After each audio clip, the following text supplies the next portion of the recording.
السلام علیکم ناظرین، وائس آف نیشن کے ساتھ میں ہوں آپ کی میزبان فرحین امجد۔ ناظرین، آج 14 تاریخ ہے اور کل 15 اکتوبر کو پاکستان تحریک انصاف کی جانب سے اسلام آباد ڈی چوک میں احتجاج کا اناؤنسمنٹ کر دیا گیا ہے۔ پاکستان تحریک انصاف کا ایک چھوٹا سا مطالبہ ہے کہ ان کو ان کے لیڈر سے ملوایا جائے۔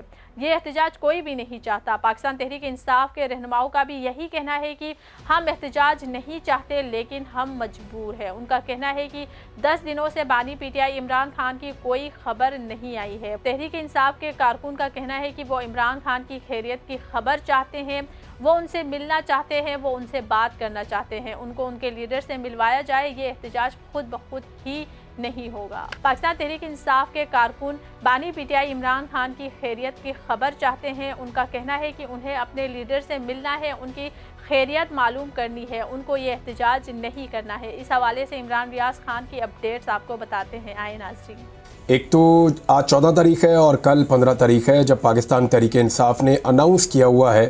ایک طرف شنگھائی تعاون تنظیم کا سمٹ ہو رہا ہے اسلام آباد میں، اور ٹی چوک میں پاکستان تحریک انصاف نے احتجاج کی اناؤنسمنٹ کی ہوئی ہے۔ تحریک انصاف کا اس احتجاج کے حوالے سے مطالبہ بہت چھوٹا سا ہے، یعنی ایک ون لائنر ہے۔ آج اسلام آباد ہائی کورٹ بلا لے بے شک، یا سپریم کورٹ آف پاکستان اس کے اوپر ایک چھوٹا سا آرڈر پاس کر دے، یا پھر حکومت ہوش کے ناخن لے لے، وزارت داخلہ کے اندر ایک اپلیکیشن پڑی ہوئی ہے درخواست، اس کے اوپر عمل درآمد کر لیں اور عمران خان صاحب سے ان کی پارٹی کے لوگوں کی ملاقات کروا دیں، بات وہیں ختم ہو جاتی ہے۔ یعنی ایک چھوٹی سی چیز ہے جو اس احتجاج کو روک سکتی ہے۔ سب لوگ چاہتے ہیں کہ یہ احتجاج نہ ہو۔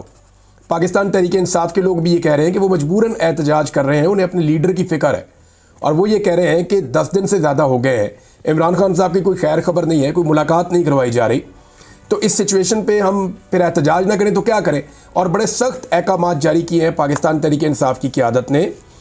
اس میں جو لیڈ کرنے کے حوالے سے حماد اظہر صاحب نے کہا کہ جی میں لیڈ کروں گا اور میں آؤں گا اس میں سامنے نکل کر، اور میں اس میں لیڈ کروں گا۔ دیکھیں، اس سے پہلے حماد اظہر نے اپنے آپ کو روپوش رکھا ہوا ہے اور وہ ابھی تک سامنے نہیں آئے کھل کر کسی احتجاج میں، یعنی وہ نظر آتے ہیں خیبر پختونخوا کے اندر جو جلسہ ہوا تھا اس میں، پنجاب کے اندر وہ جب بھی آتے ہیں انہیں گرفتار کرنے کی کوشش کی جاتی ہے لیکن وہ اپنے آپ کو بچاتے ہیں۔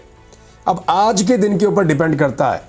حماد اظہر صاحب نے اگر یہ اناؤنسمنٹ کی ہے کہ ان کو فرنٹ پہ آ کر لیڈ کرنا ہوگا اور وہ خود اس کی قیادت کریں گے، تو وہ ایک رسک لے رہے ہیں اپنی گرفتاری کا۔ تو ناظرین، یہ تھی آج کی اپڈیٹس۔ مزید خبریں دیکھنے کے لیے ہمارے ساتھ جڑے رہیے اور مجھے دے اجازت۔ وائس آف نیشن کی ویڈیوز دیکھنے کے لیے ہمارا چینل سبسکرائب کیجیے اور بیل کے آئیکن پر کلک کیجیے تاکہ آپ ہماری تمام آنے والی ویڈیوز سے باخبر رہ سکیں۔